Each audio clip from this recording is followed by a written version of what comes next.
Okay, we're about to start chapter 20. So I'm sure you've all heard the anecdote that there's a guy driving down the highway and suddenly he gets, let's say he's on the 75, and he gets a frantic call from his wife. And she says, "Honey, are you on the highway?" And he says, "Yeah."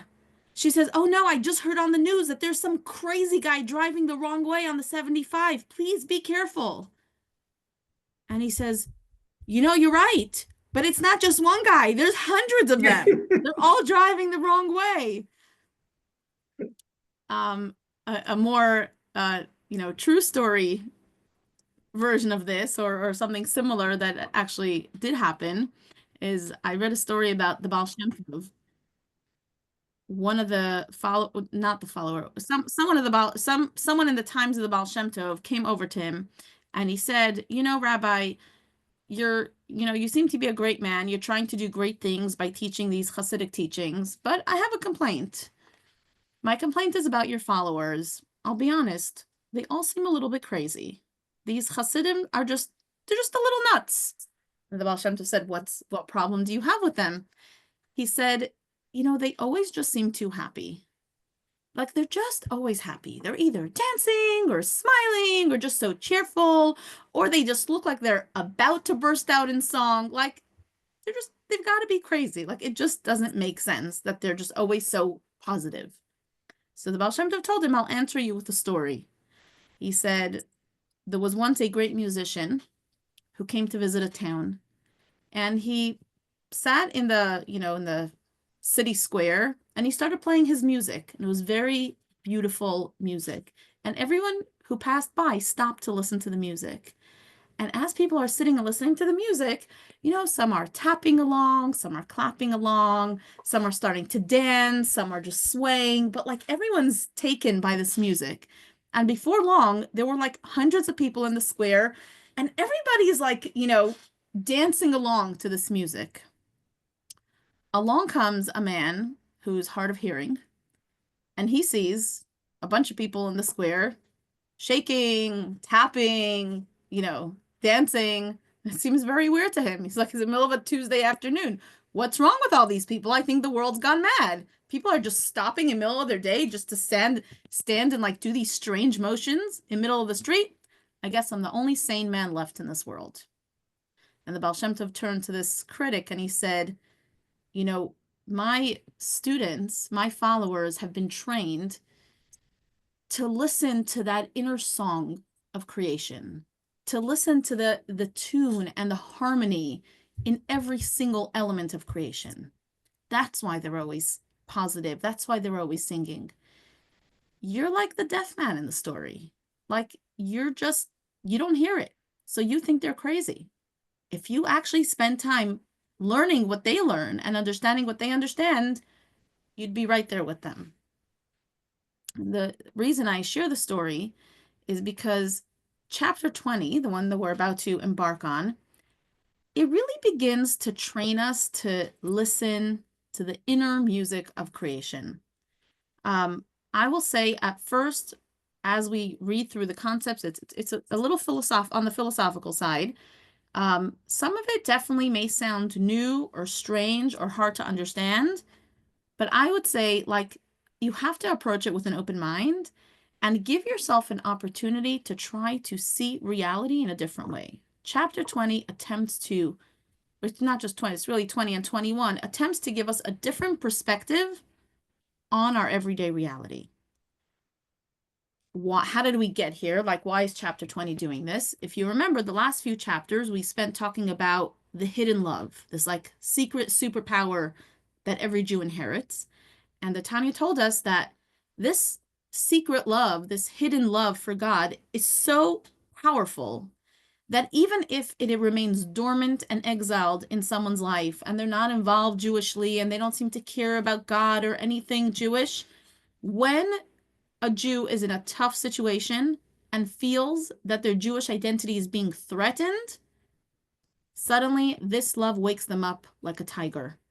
And it's capable of, in a moment, realigning their entire value system and even making this Jew be willing to die for his or her Jewishness, as we've seen in history many times. Jews willing to sacrifice their lives, not because they lived a very religious life, even when they never lived any type of religious life, even when they, denied God's existence their whole life, suddenly they are willing to risk a lot for Judaism when they feel that their Jewish identity is threatened. So that's kind of where we left off last chapter.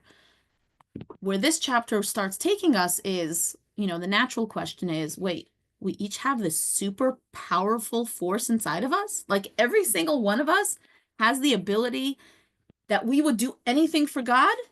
Okay, then why doesn't that power keep me on the straight and narrow all the time? Like, if I have this superpower, why do I have to wait until, God forbid, my life is threatened for this power to be awakened? Isn't there a way to tap into it, I don't know, when I'm struggling with just an everyday decision? So in order to get there, that's where the Tanya wants to go to a place where it can help us tap into this superpower that we have. But in order to get there, it first has to help us understand a different philosophy on life. This philosophy, I don't know how I did that. This philosophy is really like, it's very central to the Tanya, and we see it come up again and again in the Tanya, but these chapters are now really dedicated to focus on this philosophy. It's going to seem a little bit disconnected from what we've done until now, but you'll see in a few chapters, we kind of circle right back and everything, ties back in together. So that's the introduction to chapter 20. Before we go ahead, any thoughts or questions? Hi, Lorraine. Good to see you. Okay, so let's dive right into it. I love the parable that you gave of the deaf man not being able to hear, because usually when people give those type of parables, it's like the blind man not seeing the same reality. But that one was really good because, everyone is like swaying and davening and like joyful, and they don't know what's going on if they're deaf. That's such a great parable for that way of being, right? I mean, yeah, that's really good. Yeah, thank you. So I did not make that up. Credit to the Baal Shem Tov, but yes, I agree. It's a very powerful one. Okay, so the question that we start off with is, what is monotheism? We say that Judaism is based on this concept. We believe in only one God. Practically, what does that mean? Hi, Carolyn. Any thoughts? I mean, okay, let's go back. Way back when Abraham, the father of the Jewish nation, was known as the idol smasher, right? Many of you know the story. Abraham's father had an idol shop. Everyone in his time was worshiping idols. They were worshiping various gods, the sun, the moon, the stars, statues made of stone, and everything in between. And Abraham realized that there's no way that these can be the gods. There has to be a force that is greater than what we can see that's actually controlling the reality. And there's a famous story the Medrash tells that one day his father went out of town and he asked Abraham to supervise the idol shop. Abraham was a young boy at this time. And while his father was away, Abraham basically smashed all the idols and he left an axe in the hand of the largest idol. When his father came back and he saw all of his idols smashed, he said, like, Abraham, what happened? It's like, oh, Dad, you'll never believe it. I tried giving the idols some food and they all started fighting over it. They were fighting and they were beating each other up. And that big idol, the biggest idol, he took the axe, he smashed all the other idols, and look at him. He's just still standing there. He's the only one remaining. And his father says, are you crazy? These idols don't speak. They can't fight. They don't understand. They don't move. Like, what are you saying? I made these idols. He's like, oh, you made the idols? So how can you worship idols that you made? How can you say that these gods are controlling the universe when you made them? They can't walk, they can't talk, and it's a great story, but it really brings across the point that Abraham, he was a trailblazer in his time, and this is what he preached. And he slowly but surely, together with his wife Sarah, went around teaching people about the one God who is greater than all of this. So I could kind of see how way back then it was a big deal. Judaism was brought something new, a belief in one God. But why does it still remain so central to Judaism? So central to the extent that our most famous Jewish prayer, the Shema, what do we say? Hear, O Israel, the Lord our God, the Lord is one. I mean, it's not so respectful to say, but like, big deal. Like, that's the big grand announcement we're going to say. There's only one God. I mean, the rest of the world already caught on a long time ago. I don't know any people who are serving statues made of stone. Maybe, somewhere, some places in the Far East, people have different, things that they worship. But why do we still hold on to this so, so strongly? To the extent also that in the Ten Commandments, the first two commandments are dedicated to this, right? The first commandment is, I am the Lord your God, meaning serve only the one God. And the second commandment is, you shall have no other gods. So it seems like,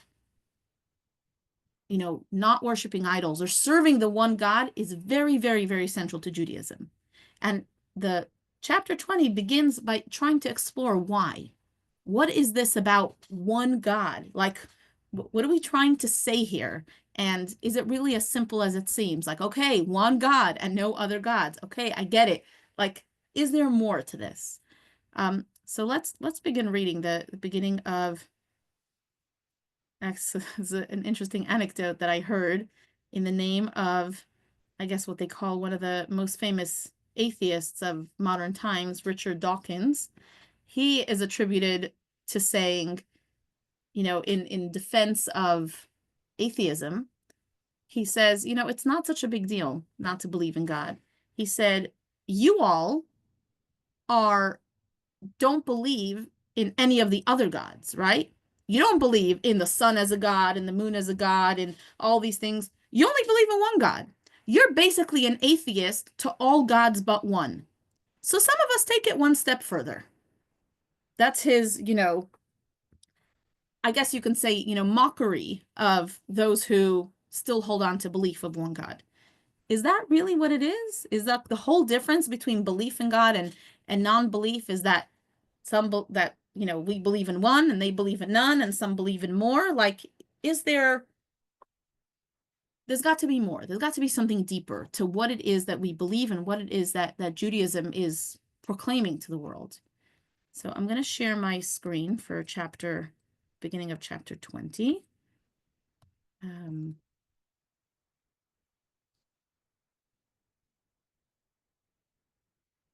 Let me just go to the beginning. Okay, here we are. So this is the very beginning of chapter 20.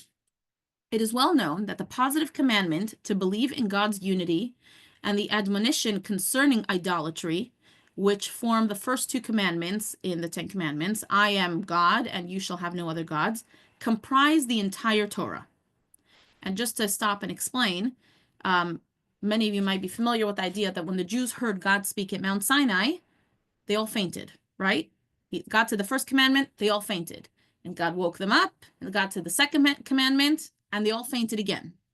Then God woke them up, and the Jewish people said to Moses, please, we can't handle this anymore. Can God just speak to you and you tell us the rest?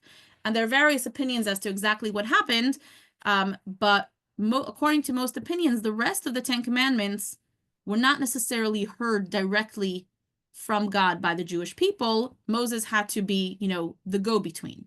The only two that the Jews heard directly from God were the first two. So you can ask, okay, 1 second. Either we hear the whole thing from God or we hear none of it from God. Like, why is it that we hear just the first? What's the significance of the first two commandments that we heard directly from God? And the commentaries explain that the first two commandments, they really include all of the Torah. Because the commandment to serve one God, the positive commandment to recognize that there's only one God, really includes all the positive commandments in the Torah.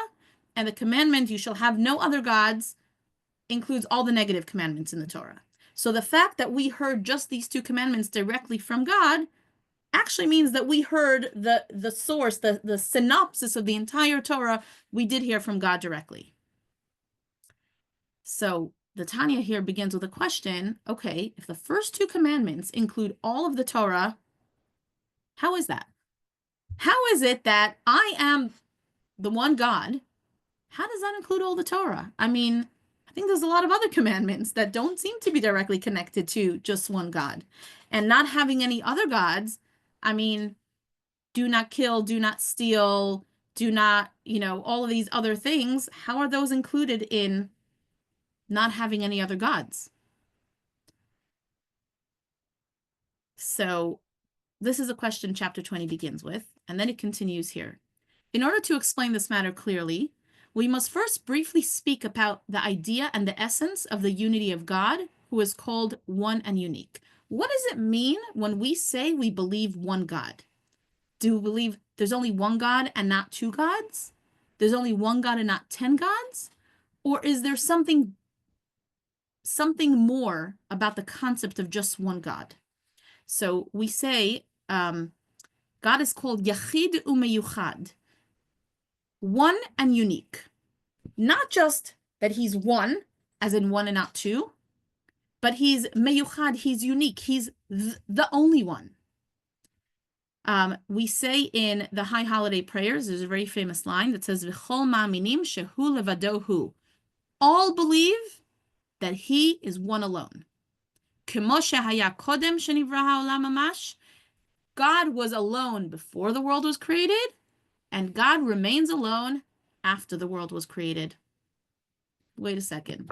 Okay, I get it. There was only God before the world was created. But now that he created a world, what do you mean there's still only, like, that nothing else exists? He obviously created a world. Now there's a world that exists, right? It's like saying, if I'm alone in the room, I'm alone in the room. And then someone else enters the room. Am I still alone in the room? No. I mean, I'm to some degree, maybe I don't look at them. Maybe I don't really care about them. Maybe I'm so much greater than them, but I'm still affected by the fact that someone else came into the room. How is it that we say that God was the only one and continues to be the only one? And we say also in the prayer book, this is in the morning prayers, I believe in most prayer books, we say it in the morning, you are the one, you are he who was before the world was created, and you are he since the world was created. The short answer is that what we're talking about is not just that God is one and there aren't multiple gods, chas v'shalom, God forbid. But the Tanya says on a deeper level, what we're saying is that God is the only existence. Meaning, not just he's the only God, but according to this Kabbalistic viewpoint, which the chapter is going to explain to us, if we want to look at the world on a deeper reality, we're going to realize that actually nothing exists besides for God. I've heard someone call it not just monotheism, but radical monotheism. So again, monotheism would say there's one God, there aren't multiple gods. Radical monotheism says, actually, God is the only existence. How are we going to explain that? What does it mean that God is the only existence? So let's talk about how God created the world. So the Tanya is going to now explain that God created the world, we know, through what the Torah describes as speech. It says 10 utterances, God created the world. He said, let there be, let there be, let there be, let there be, and he created a world. What does it mean when God creates a world? Does he suddenly create something outside of him? Because then that would mean that God's not the only existence anymore. There's God, and then there's all these things that he created. So the Tanya goes on to describe the difference between creation, what we call yesh meyesh and yesh me'ayin, something out of something or something out of nothing. For all of us, whenever we talk about creating something, whenever any of us or any human creates, we always have to use some type of material, right? You say that artist created a masterpiece. Yes, that artist didn't actually create it. They put together. They had the canvas, they had the paint, they had the brushes, they had whatever it is. They put it together so beautifully that now it's a masterpiece. Or, people like to say that a really good cook can cook with no ingredients. But they don't really mean no ingredients. The fridge isn't actually empty. Maybe you don't have the ideal ingredients, But you find some things that you whip together and you figure out how to make a delicious meal out of it. But no one actually opens a completely empty fridge and a completely empty pantry and produces an entire meal. That doesn't exist. When God created the world, he created the world out of nothing. There were no raw materials. Everything he created there was nothing there, and he made something. Now it's very hard for us to fathom because we are created beings. We've never seen anything come out of nothing, right? Maybe in a magic show, if we were convinced that there actually was nothing there, right? But we've never seen this happen. But that is how God created the world. Now, what does this mean practically? The practical difference is when I create something out of something, when I take some raw materials, when I take some, wood and nails and I build a bench, or I take some, paint and brushes and I paint something beautiful, or I take some ingredients and I bake a cake, whatever it is that I put together doesn't need me in order to remain in existence. Meaning I could bake a cake, build a bench, draw a painting, and I could leave town and that thing still exists. I could put it in a museum. I could give it to a friend. I don't need to remain present for this thing to exist because all of these materials existed before I showed up. I just rearranged them, maybe very artistically, but I can walk away and they continue to exist. When God's creating something out of nothing, that means that there was nothing in existence before he created it. So when he's creating it, it's only his power that's bringing it into existence.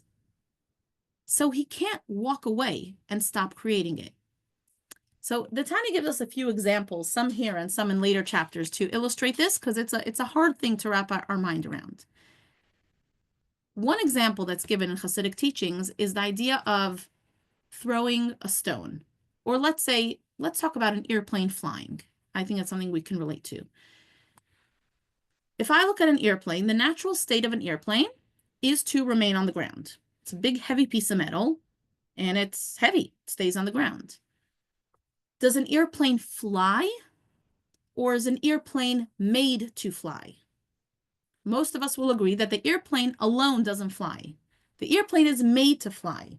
When the engine is turned on and the right things are moving, it creates the movement that makes the airplane fly. What would happen if mid-flight the engine shut off? God forbid. Would that airplane remain flying? No, it would not remain flying. The only reason it's flying is because there is something that's making it fly. As soon as that something goes away, the airplane no longer flies. It's back on the ground. Obviously, it's not the same as with creation because the airplane was there. We're talking about the flight of the plane is like the created thing. Another example is, let's say, I once heard someone explain it this way. I thought it was interesting. If I have a cup of water and I want to create an indentation in the water, water naturally is not going to indent. It's just going to be flat. But I want there to be an indentation in the water. So I'm going to sit there and I'm going to blow into the water, right? And I'm going to create like an indentation in the water. So long as I'm blowing, it's there. The second I stop blowing, it's not there because I didn't actually use any raw materials. The entire creation of this indentation in the water is something I'm bringing into existence. When an outside force is needed to create something, then that outside force needs to remain there in order for that thing to remain created. As soon as the outside force leaves, the thing is gone. When we talk about God creating the world, God created, okay, let's read it inside. Before I overload us with information, let's read some more of this inside, and then we'll kind of see how it ties into what we're saying. Let me see if I can share that.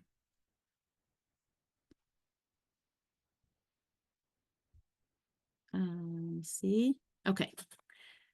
For the coming into being of all the upper and the lower worlds out of nothingness, and their life and their existence, i.e., that force that sustains them so that they do not revert to nothingness and naught as they were before they were created, is nothing other than the word of God and the breath of his mouth that is closed within these worlds. Meaning, so if God created the world out of nothing, using just his speech, so to speak, the entire existence of the world is dependent on his constant speech. What would happen if for a moment God stopped speaking? Everything would just cease to exist. So is the existence real? Or is it just an existence that's an extension of God? When I'm blowing an indentation into my cup of water, can I say there's a dent in the water? No, it's my breath that's in the water. And as soon as I stop, it ceases to exist.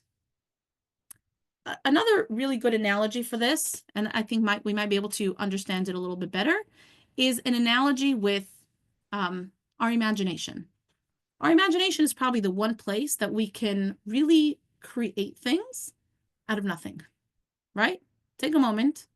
You can close your eyes, you can keep them open, but imagine you are in a rainforest and you see the greenery all around you.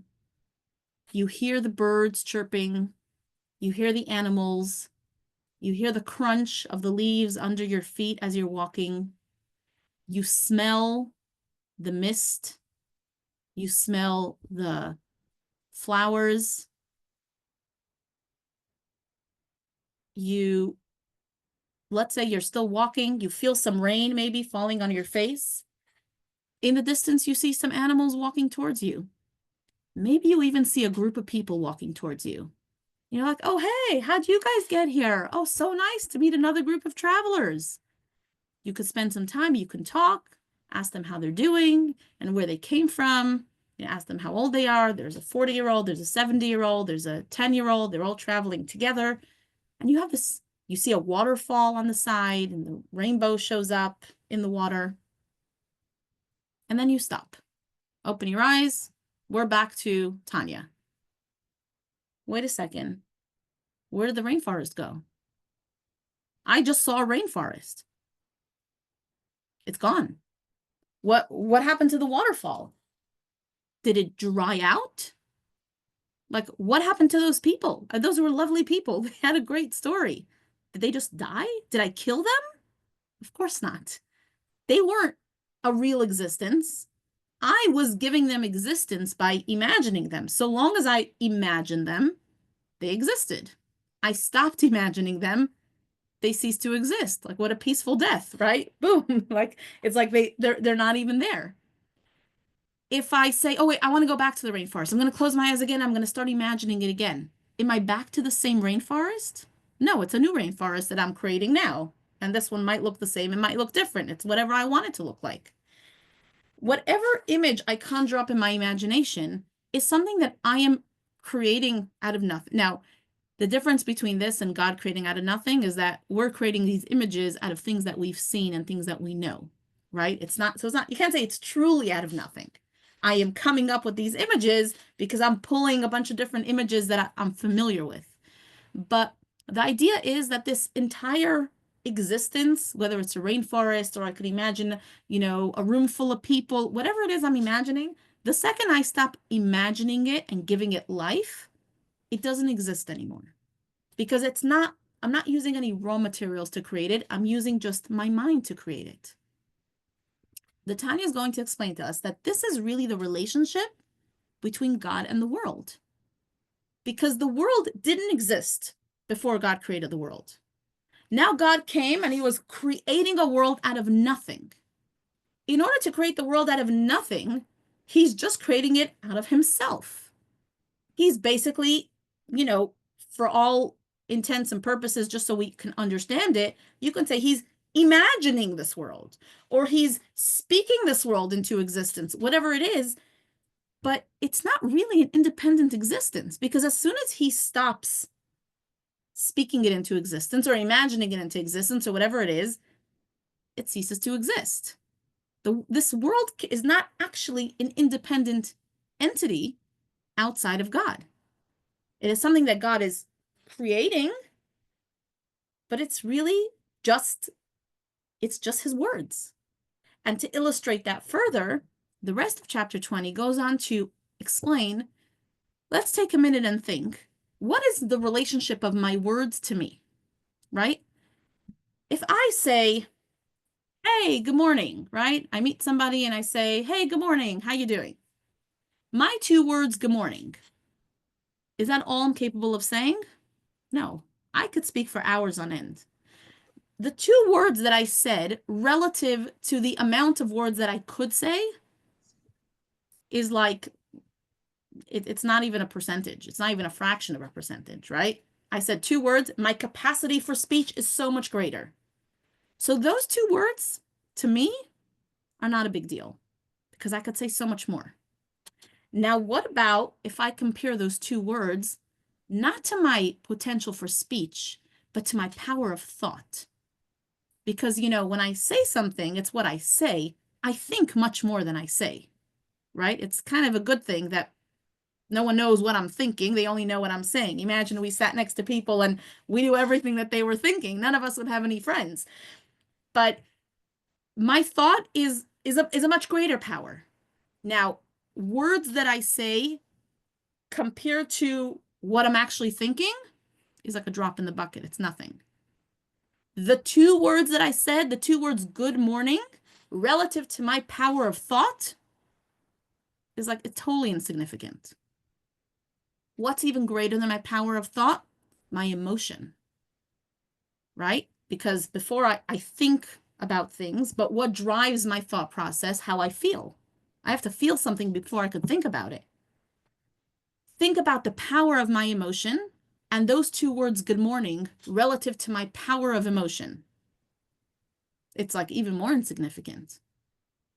Higher than my power of emotion is my power of intellect, because my feelings that we've discussed previously, my feelings are dictated by the stuff that I know. What I know in my head relative to those two words that I uttered, good morning, like, do those words even take up any space relative to my intellect, relative to my knowledge? And let's just say to me, my essence of my being, how much do the two words good morning reflect my essence? Nothing. It's insignificant. I probably don't even remember that I ever said it. It's for me as a human being with a lot of, a lot of facets to me and a lot of knowledge and a lot of feelings and a lot of thoughts. Two words or a few words that I uttered relative to who I am is insignificant. So now, if for a human being, the few words that we utter are insignificant to who we are, let's take that to God. Obviously, God, the Torah uses the concept of speech. It's not that God actually spoke the world into existence. It's trying to teach us a very powerful metaphor for us to understand the relationship of the world to who God is. This entire world is a few phrases that God said. If the phrases that I say relative to who I am are very insignificant, how significant is this world to who God is? Could we really say that there's a God and there's this other world that he created that now exists besides him? The world takes up no space from God's perspective. Another way of saying the same thing is anyone who's ever done public speaking. You know that when you get up to give a speech, you want to give a good speech, you have to be prepared, right? You don't just want to say what's at the top of your head. So you sit and you think through what you want to say, and then you put together the speech. You think a lot more than what you actually wrote in your speech, right? There's a lot of thoughts that you go through, and this I will say, and this I won't say, but ultimately you choose the words that you're going to say. Relative to your thought of everything you wanted to convey, the actual speech you gave was pretty insignificant. Now, where did your thoughts about what you want to say come from? They came from your emotion, right? You ever heard a speaker without any passion? That's usually doesn't give very good speeches. The best speeches are the ones that you hear the passion and the emotion come through. But the passion of this person is much greater than the speech they gave. They're very passionate about something. They have so many feelings, and then they took the time to think what part of my feelings I'd like to give over, and then they actually wrote a speech. right? So I have my feelings, and then there's like the thought process, and then there's the words I chose to say. Greater even than the feelings that this person has. How does this person have so much feelings and so much passion? Because they know a lot. They studied, they witnessed, they observed, they've had life experiences. The amount of knowledge that this speaker has relative to their emotion, relative to the thoughts, relative to the words they chose to say, can you say that if I read their speech, I get a very good glimpse of everything that this person knows and what their essence is? Of course not. It's an external expression of them. It could be a very powerful one, but it's the words a person chooses to say is just one mode of expression that doesn't nearly capture who they are.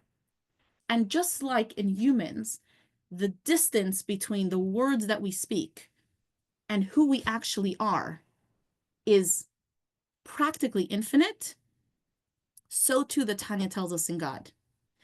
The conclusion being that the world we see around us, actually, it's just God's words. It's like God's good morning. We think it's so significant. We think this is like God's imagination. The entire life that I'm living. And I think there's so much. There's power of nature, and there's this, and there's that, and there's politics, and there's people, and there's good and bad, and all this stuff. I mean, if I just zoom out from God's perspective, it's just something that he's playing out in his mind, so to speak. And we are these people in God's imagination. Now, you're going to say, well, that's not really. We actually are real people. I can touch myself. I can touch the things around me. You can't tell me God's imagining me. You're right. God did give us existence. The first words in the Torah are God created heaven and earth. God did create a world. And that we'll talk about more next chapter. But the idea that chapter 20 is trying to give us is just for us to realize that this entire world, everything we know with all its complexities, relative to God, is actually just some words he's spoken to existence. It has as much significance to God. Obviously, God is choosing for it to be significant to him. God is choosing for us to be significant to him. But you cannot say that there's God and there's a world. Going back to the quote that Tanya began with, before God created the world, there was only God. After God created the world, there still is only God. This is like an expression that God's creating, but the world itself is not all that significant from God's perspective. So going back to why is Judaism make such a big deal about the belief in one God? It's not, I believe that there's one God and there aren't multiple gods. I believe that actually there is only God. God is the only existence. Everything else is an expression of God. I am an expression of God. The laws of nature are an expression of God. The people, the things that happen, the complexities, all the powers that seemingly take up space in my life, really, it's all God. How exactly? How do things operate? Biggest question, of course, is how then do we even have free choice if we're just, playing out in God's imagination, so to speak? That chapter 21 is going to address. But the main idea is that we have to realize that at its core, there is only one God. That's why when we say the Shema, we cover our eyes. And the message is, I look around me, I see stuff. I see a lot of stuff. I see people, I see houses, I see ideas, cities, but I see life. I cover my eyes and I say, really, I know that everything I'm looking at is godliness. At its core, everything here is truly one. Shema Yisrael, Hashem Elokeinu, Hashem Echad, that fundamental Jewish belief is that everything and everyone is truly just God.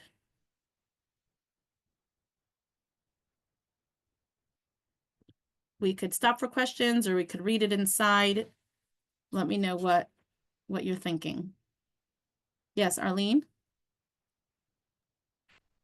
What's the theory behind why God chose to create all that he did? That's a good question. It's good. The upcoming chapters will talk about it, but in short, the the expression that Tanya uses is nit'ava. He desired. He didn't need the world. God doesn't need this world. He desires to have a world. He wants to have this world. Why does he want to have this world? Well, he tells us that he wants to have this world because he would like to make a space that seemingly obscures him. And he wants to create people in this space who will then reveal him where he seems hidden. That's his desire. It's all, there's an expression in Yiddish, Eifataiva frektmanish kinkashis. On a desire, you can't ask questions. I can ask somebody, hey, why'd you move into that house and not the other house? Oh, I really like this neighborhood. Oh, why do you like this neighborhood? Because there's my type of people here.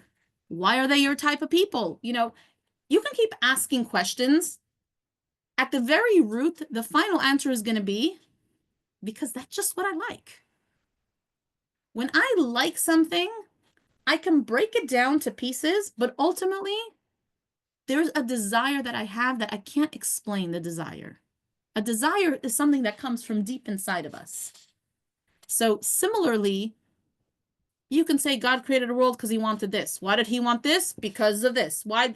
Ultimately, it boils down to desire. God has a desire to create a space where where he seems to be hidden, where we then go in and reveal his presence. It's so interesting that we're giving God the attribute of desire, which is a human attribute, So the whole idea, we say we are created in the image of God. Kabbalah teaches us specifically that the way God, when we say humans were created in the image of God, is every part of us reflects an element within God. That's how God gives us the opportunity to understand him. Because how can we ever understand God? We're like these created beings trying to understand a creator. There's no relationship.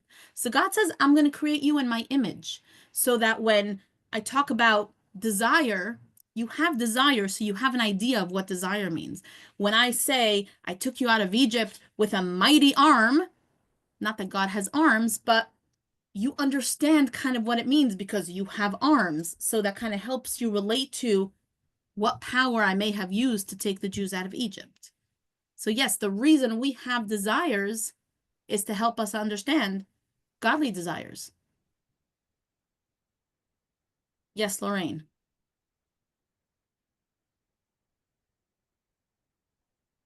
You're muted. Yeah, I had to get away from the dogs. I went in the other room and they're like tussling. So I guess the problem with I get Tzimtzum. I believe that 100%. I believe everything is godliness, except I bash up against a wall when you look at the evil that's happening right now in Israel. And I bash up against a wall when you say this is all God's desire. And you know, so I I believe a lot of this, but I don't believe in an evil God that would want his children tortured and murdered and raped and mutilated. I don't believe that that's a part of God's plan. It makes no sense. So to me, somehow there's a flaw when we say this is God's desire and there's such evil happening right now I'm so happy that you asked that. or other times. This is a famous question that philosophers have asked for, many centuries. But let me ask you a different question. Is it easier for you to believe that there is God and he makes all the good things happen? and then there's some other force called evil that battles God. Because then you're basically saying that there's God and there's other, that there's a good God and there's a bad God. And that's what, there have been religions that have claimed that. But when Judaism says Hashem Elokeinu, Hashem Echad, we say there's only one God. If I say that God is not in charge of the evil, I'm giving power and significance to an entity other than God. I'm saying God is not, he's not all powerful. There's some things he just can't control. But if you believe that God gave back that power to man to determine his own existence and have free will, then you take a step back from God desires all of this and you say, no, God gave us free will and man is causing this evil, not God. And so that's where I differ from what you're laying out. I don't believe in a God that desires what's happening to his children in Israel. I believe in a God that gave man free will and said, boy, do I hope you do the right thing with this. I am giving you such power to create, goodness in your life, and we say it every Rosh Hashanah, choose goods so that you may live. I mean, we believe that we're given this choice. So I believe that man is making these horrible, horrible, evil choices, not God. That's just my belief. No, 100%. We believe the same thing. Those are both fundamental Jewish beliefs. Maimonides outlines the 13 principles of faith. In those 13 principles of faith, he outlines that number one, we believe in one God and only one God. We believe that God is the only true existence. At the same time, we believe that God gives us free choice. Now, how is it possible if God is fully in charge? How is it possible that people have truly free choice? It sounds like a contradiction, right? Either he's in charge or we're in charge. So that's a long discussion that we could have and we should have. It's been discussed by philosophers and people in every generation. And the Tanya does touch upon it as we continue going through the chapters. But in short, the reason we have free choice is not because God can't control us. It's not because God gave up his power and now I actually have this choice that I can destroy God because he's giving power to the other. What Kabbalah teaches us is that the free choice that I have is because God built into the system that we have free choice. If we go back and we say that we're all, the allegory is that we're kind of like playing it out in God's imagination, right? So if I'm picturing this rainforest and I bump into a group of travelers and I start talking to them, can they start doing things that I don't want them to do? No, because I'm the one imagining it, right? They can't start taking the story away from me and doing things differently than what I would like to imagine that they're doing. But in God's story, they could, because God does allow us to have free choice. But is the free choice that we have, does it take away from God's ability to control things? Meaning, is God, it's like the parent who tells the child, the parent could do whatever they want. The parent could take the child to school, let's say, or not take the child to school. And the parent says, I'm going to let you choose today. Whatever you choose, that's what's going to happen. Can the parent overrule and just decide, yes, I'm going to take you anyway? Of course the parent could. But for the purpose of education, for the purpose of, whatever it is the parent's doing, they create this situation where the child has a choice. So what the Tanya is going to teach us is that free choice 100% exists. We have free choice. But the reason we have free choice is not because God surrendered some of his power, that there's some things that he's powerless over. It's because he designed the world in this way that there are some things that he will not directly manage, and he will allow people to choose. Because if he doesn't allow people to choose, then there isn't really good and evil. And there isn't really this concept of reward and punishment. In other words, the evil that God created, so to speak, either I could say evil is out of God's control. He only controls the good, the evil that happens, whatever. He's stuck. I don't want to believe in a God that's so limited that he can't control the evil. I mean, who do I want to believe is in charge? The Nazis run the world? Like, I only want to believe that God runs the world. For whatever reason that I don't understand, he allowed the Nazis and allows Hamas and allows, these people to make these crazy choices, but not because they have a one up over him, but because he is allowing them to make those choices. And he's saying, this is free choice that I'm building into the mechanism here. It's kind of like saying, people say there are the laws of nature and then there's a miracle, right? So a miracle is when something goes against the laws of nature. If God manages the whole world, then guess what the laws of nature are? It's just the things that God does every single day. So we start calling it nature. The sun rises in the east and sets in the west. Why is it such a big deal if the sun rises in the west and sets in the east? The same God who makes it rise in the east and set in the west every day is the same God who can make it go in the opposite direction. But the way God created the world is he created this illusion of nature, so to speak, that he kind of created rules for himself to follow. He could break the rules. He sometimes chooses to break the rules. But for the most part, he runs the world within these rules that he created. A big part of that is the free choice concept. But I mean, it's definitely something that we could spend a lot of time talking about. It's a real question, and I think that there's a lot of implications to it. But in short, if we're to go back to what the Tanya is saying in this chapter, is take a moment to start, and it's not really a complete thought because chapter 21 will really build on this. But the idea is this entire world actually is God. Not, I believe in one God and one United States and one president and one, no.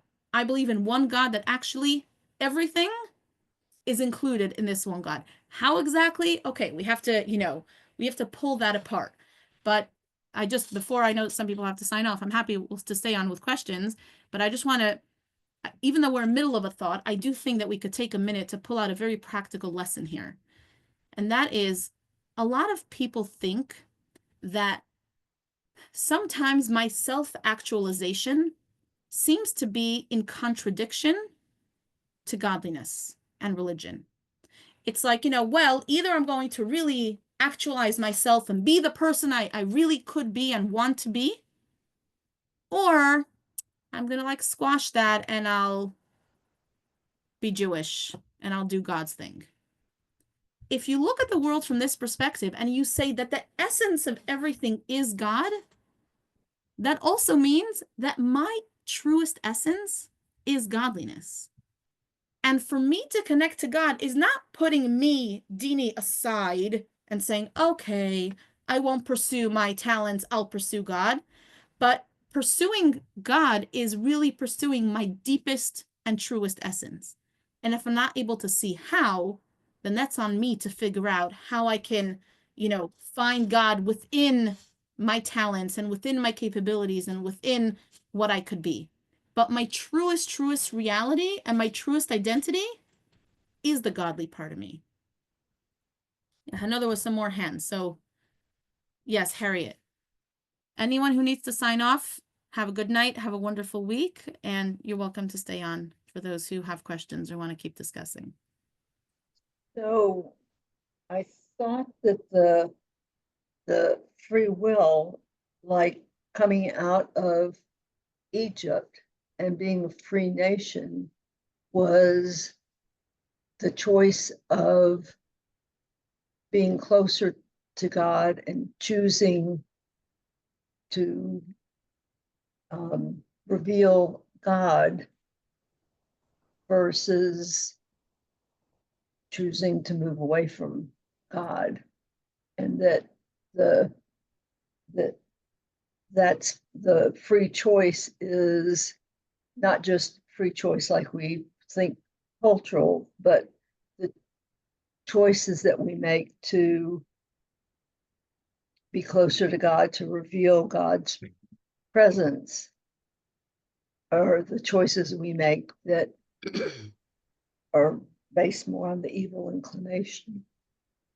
So if we're going to say, if we're going to go back to the idea that, there's God and then there's other, that's really giving power to another God, so to speak.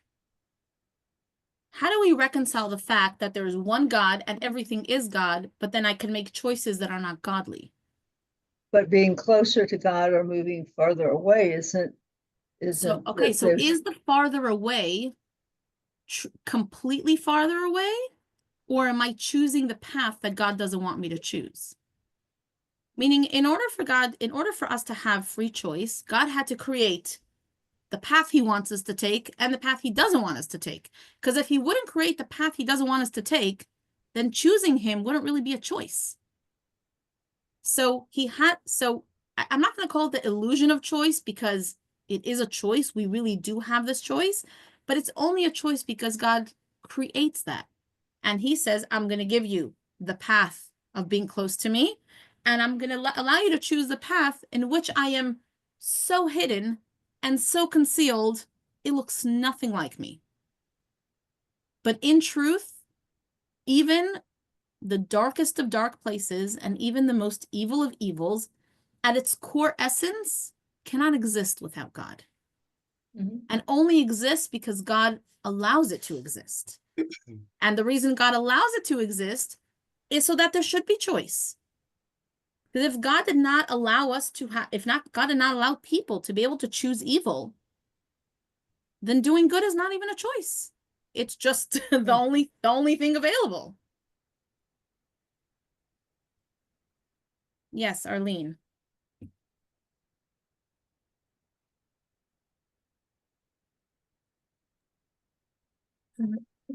Given that man does have choices and that they can choose to do evil over good, and this is a gift, a power that God has bestowed upon us, does he reserve the right to pull back those reins? I mean, is there a point that we believe that even that there will be a time or something that will be happening that God says, whoa, that has to stop? Okay, that's a good question. So firstly, we know that in the story of the Exodus, if you read the passages there, at some point it says God hardened Pharaoh's heart. And then Pharaoh didn't let the people. In the beginning, it was Pharaoh not letting the people go. Later, it says that God hardened his heart. And the commentators say, what do you mean God hardened his heart? He didn't have free choice anymore? And obviously, there's layers and layers of commentary, but one of the basic understandings there is that when somebody chooses to go down a dark path, God says in the beginning, the choice is going to be hard for you, right? And you're going to have to choose it. But when you choose to do the bad thing over and over again, at some point, it's almost not even a choice because you're so caught up in it. You're so stuck in it that God says, whatever, that's the path you chose, and that's the path I'm going to lead you down. What happened with Pharaoh is that he overwhelmingly chose negativity, negativity, negativity, negativity. Eventually, God said, all right, Pharaoh, this is the path you're going. I'm going to make it basically almost impossible for you now to do the right thing. You could, if you worked, maybe really, really hard, you could, but I'm going to kind of lead you down that path that you have been choosing. So Does God ever, could God ever, lead someone down a certain path? Theoretically, yes. At the same time, God tells us clearly, I do give you free choice. It is in your hands to choose. We can only choose what God makes available for us to choose. So, does God ever sit back and say, oh my goodness, I didn't mean that they're going to choose that? That would be acknowledging that there's some things that are out of God's control. So but God does not limit the imagination of the horrific things that people can do to people, you know. So you're saying that somehow God has instilled all of that awful capability. There's not like, yeah, I don't That know. he allows the very awful things to happen.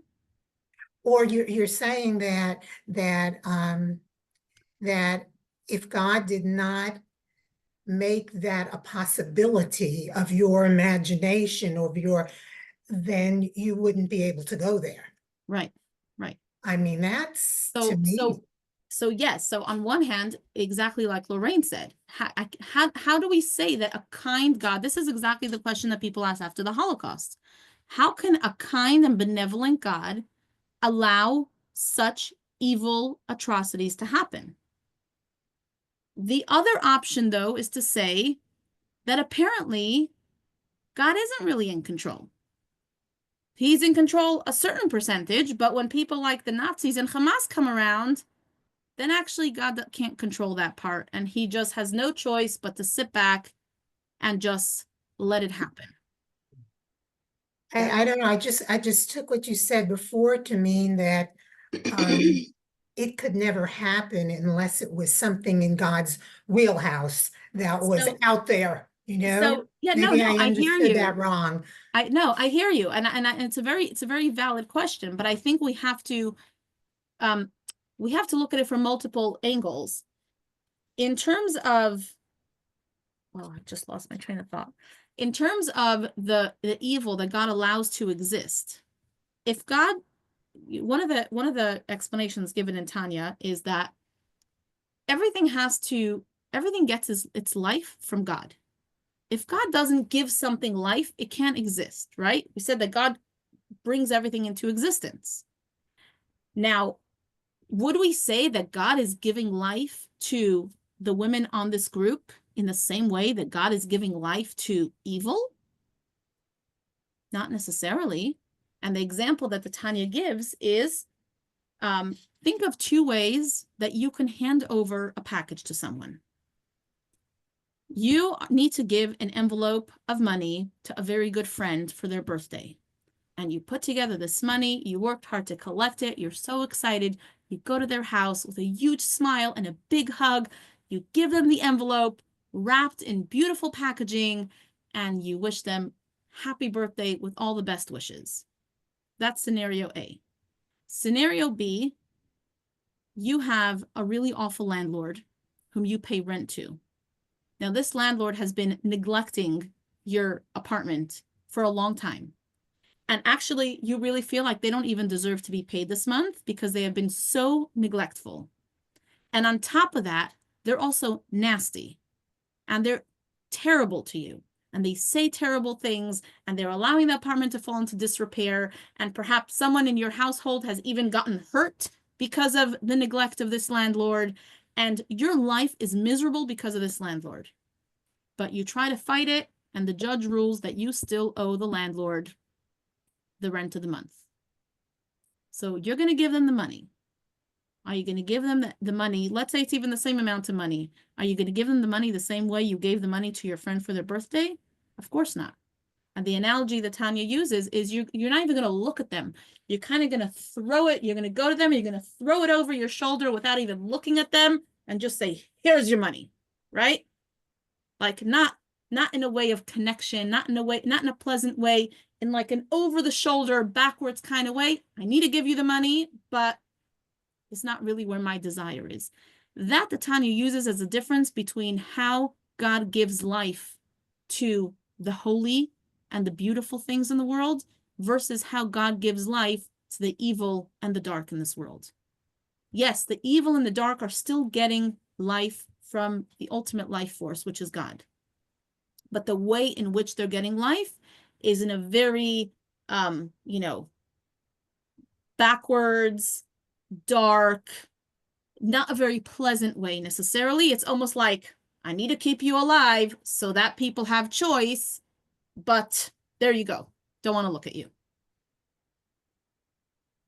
So I know it's a hard thing to picture, but in the big picture, that's how the Tanya explains that God is vivifying even the evil and the awful. The comfort in that is, when people say, when you hear Holocaust survivors say, I felt that God was with me in the gas chambers. If God is disconnected from the evil, then God's not even in the gas chambers. That he's kept out. That's something that only evil has control over. But we say, no, God does have control over everything. And even in the darkest places, he's still there in a very hidden way, but he's still there. Why does he allow these things to happen? Why does he run the world the way he does? Well, if we understood, then that means that God would be on a similar level to us, right? None of us want to believe in a God who's as rational and understandable as other humans are. There's a reason that God is, many steps above us. And as long as we remain human and he remains God, we'll never fully understand him.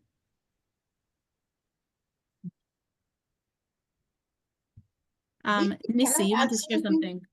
Can I add something? You said it Sure. beautifully, but I want to add something. Because when I'm teaching also, a lot of people, they ask like that, the same question, why Holocaust happened? Why this, why that? And that's a very, very good question to ask. People, they have questions. I say it very, very simple way. I know that Harriet asked, Lauren asked, and I say, you said it beautifully, but I want to add something. God created two energy, the kohot, forces of evil and forces of kedusha, the same equal amount. They are absolutely equal. The force negative and the force, the kedusha, the positive. When the Jewish people, which is their representative of bringing kedusha, the only people in the world, they can bring the kedusha is like a scale. Is a Jewish people. The more Jewish people they do their job right, the level of the kedusha goes up, the negativity is down. That's the balance. The life is nourished, is a shefa, is a blessing in the world. Everything is fine. But if the forces of the evil goes up, then is more kedusha down. That's what the unbalance, the whole world be unbalanced. So when something happened to the world and is so disaster, like October 7, Holocaust, we have to look at us, Jewish people. What did we do? Maybe this is a message God wants to give it to us, that there is not balance here. Come on, you need to do more kedusha. You got to do more work to be balanced. When we bring that balance of a kedusha higher, nobody can harm Jewish people. Nobody. That's the way God. Just like, for example, the parents, is a father tell the child 10 times, do this one, sweetheart, do this one, go to sleep, get your backpack, and the child doesn't do it. 10 times, I love you, I reward you, million times. He get older, the same problem. One day the father gonna say, you know what, get out of my house. I don't need you anymore. I cannot put up with you anymore, bye. But he's still watching him on the other side. But it's not the same love, as you said it. It's not the same love. The same thing God does it. Why all the time we blame God? God is a merciful God. God created this world. God wants to best for us. We have to see our action. instead of blaming on God. So I appreciate what you're sharing, and I know I've heard that many times. I know it's echoed by a lot of people. I think what we have to be very, very careful when we say something like that. When it comes to me, myself, and the Tanya talks about this, when there are difficult things happening in my own life, then I need to look at myself in the mirror and say exactly what you said. What am I doing? Is there something I could be doing better? Is there something that I'm not doing correctly that perhaps has been leading to this? Not always is that the case. Because if it was so black and white, we wouldn't have, what do they say? What do good things happen to bad people? Bad things happen to good people. If it was always that good people had good things happening to them and bad people had bad things happening to them, then a lot more people would be choosing good. It would be very clear. But it's not so clear. So like you said, general balance in the world, there is that concept, but it's something I have to be very careful. And if I say it, it's something I can only say to myself. For me to look at another Jew, we can't compare what we experienced October 7th and what, families in Israel have experienced October 7th, what these hostages are experiencing. For me to look at a hostage family or a family that lost loved ones on October 7th and to I say, don't think that is, I said as a whole, not just right, one family, one person. That means for some reason, that Kedusha in the whole world, I'm sorry, in the whole world is low. Just so listen, you're saying the Jewish people as a whole is are a drought of a responsible when Kedusha. things, Is a drought of a Kedusha. So we have to nourish it for some reason. This is a sign for us. God loves us. God I, wants to give us eternity life. So is a little bit sign for us. Be careful. I'm going to help you. God is merciful no matter what. God is merciful always. So no, I But hear his you. I still creation, think it's very difficult to say. It's something that's it's easier to accept when we say, generally things are going well, generally things are going not well. When we see such horrible, horrible evil, right? like what Hamas, did on October 7th and what they're doing to the hostages now, what the Nazis did, for us to say the Jewish people deserve this I and don't look at say like deserve. I but didn't say but they that's kind deserve. of I what you're said saying when you're saying like the no, child who the no. I father think kicks out of the house, right? the level of the kedusha is low for some reason in the world. We have to extend. I don't say it, God forbid. I don't say Right, anything is low. right, That somebody did it wrong. I say as a whole, we have to bring that kedusha. We have to bring that level higher. right. So So I definitely agree with you that when because difficult things again, are happening, God said in the Torah is a lot of God forbid is if you don't do this is a curse because God said the curse also. yeah, but God I, also says, I I love you bless like an you, I only bless you, I child. do everything I am for you, I do everything for you. But also there is some curse also, God forbid. Yeah. So God said this. So be careful, be careful. No matter what, I take care of you. No matter what, I'm your father. No matter what, but be careful. So So this is a sign. I definitely agree with you in that when Jews are going through difficult things, it's on us as a community to say, what more can we do? What more goodness and holiness and kedusha, like you said, we could bring into this world to counterbalance. But like I said, I also think it's a very fine line. You understand, it's a very sensitive thing Right. to, to think, because God forbid we don't want to be we don't want to be saying negative things about Jewish people. We don't want to be judging the Jewish community negatively. It's also very hard to look at other people and say, when I'm not the one experiencing the evil and the depth of the evil, it's very easy for me to like sit in my comfortable house in Texas and say, God forbid, people have done such horrible things that have brought this upon. I don't even want to say these words. I feel like I'd rather stick to the first part of what you said of bad things are happening. There's an imbalance. We need to add in holiness. We need to add in good deeds. We need to do more good. We need to increase the good powers in the world. I would stop you know, I would stop short of saying, you know, like the example of the father kicking the child out of the house. I mean, God is our merciful Father. And just like, yes, he does say that there's consequences to our actions, he also says that he'll take care of us and he'll do good for us. And we don't see, it's not like you see that, you know, you see wonderful, amazing people experiencing really negative things, and you see really awful, evil people succeeding, you know? So it isn't so black and white. Like we said, it's God running the world, right? We don't, you know, if I understood exactly how he ran things and why he decides what he decides, then I would be God, right? I'm not there. Right. Yeah, but definitely there's room to say that when we go through difficult things, it's been a common Jewish approach, add in holiness, add in good things. We have to pray more, we have to do more mitzvahs. And I think we've seen, you know, since October 7th, for example, we've definitely seen a great awakening of the global Jewish community saying, like, let's do more good, let's do more mitzvahs. Definitely on the positive side, I think it's much easier You to know, say. the whole Israel was fall apart before. They were not united. Hashem loves us to be united. You know, so, Yeah, but are we going to say that God has he has no better way to bring unity to the Jewish people than to cause such horrible, meaning I hear what you're saying, and people have said the same thing about the Holocaust.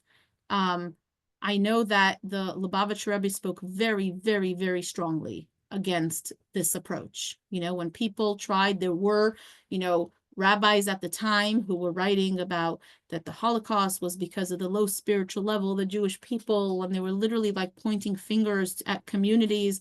And the Rebbe stopped and he said, can you claim to love your fellow Jew and care for your fellow Jew and still have the ability to say that someone deserved this? no, I The don't. No, extent of the some depth. people say deserve.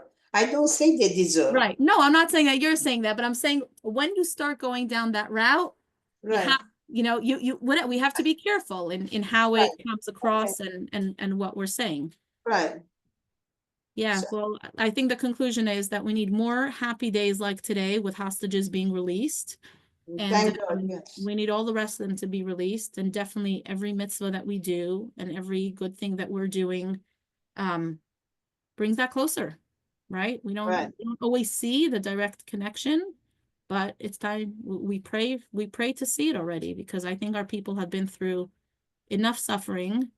I think, you know, the amount of suffering the Jews have been through, even just since October 7th, is more than anyone's fair share. Even if we're going to say that there's, you know, that there's some level of, you know, consequence tit for tat, the amount of good that's happened since October 7th definitely, you know, deserves for us to get a lot more good than what we're seeing. The Kedusha up. We are united for a reason. You Yeah, know, yeah. it's going to the right direction. So we should merit the ultimate redemption And immediately. hopefully, never ever gonna happen again. Absolutely. Thank Good you. night, everybody. Have a wonderful week. Good to see you all. Bye bye. Bye-bye.